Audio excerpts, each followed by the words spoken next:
آئیے سنتے ہیں کہ جمعے کے دن جو خطبہ دیا جاتا ہے اس کے احکام کیا ہیں۔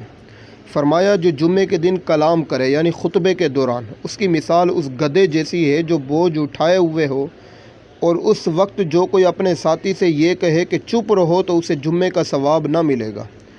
یہ مسند امام احمد بن حنبل کی حدیث مبارکہ ہے۔ پھر فرمایا جو چیزیں نماز میں حرام ہیں، مثال کے طور پر کھانا پینا، سلاموں کا جواب دینا وغیرہ، یہ سب خطبے کی حالت میں بھی حرام ہے۔ فرمایا یہاں تک کہ نیکی کی دعوت دینا بھی۔ پھر فرمایا خطیب اگر چاہے تو خطبے کے دوران نیکی کی دعوت دے سکتا ہے۔ جب خطبہ پڑھے تو حاضرین پر سننا، چپ رہنا فرض ہے۔ جو لوگ امام سے دور ہوں، خطبے کی اذان تک نہیں پہنچتی تو انہیں بھی چپ رہنا واجب ہے۔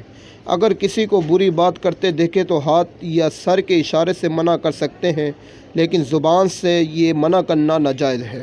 پھر فرمایا حضور نبی اکرم صلی اللہ علیہ وسلم کا نام پاک خطیب نے لے لیا تو حاضرین دل میں درود شریف پڑھیں، زبان سے پڑھنے کی اس وقت تک اجازت نہیں۔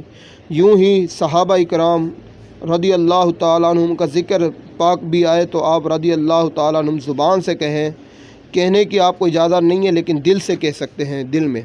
اسی طریقے سے فرمایا جتنے بھی خطبے ہیں، وہ نکاح کا خطبہ ہو، وہ جمعے کا خطبہ ہو، وہ عیدین کا خطبہ ہو، فرمایا اور خطبوں کا سننا بھی واجب ہے، مثال کے طور پر خطبہ عیدین، نکاح وغیرہ۔ پھر اسی طریقے سے بزرگان دین فرماتے ہیں کہ جو بندہ سامنے بیٹھا ہو خطیب کے تو اس کو چاہیے کہ اپنا منہ خطیب کی طرف کر کے بیٹھے۔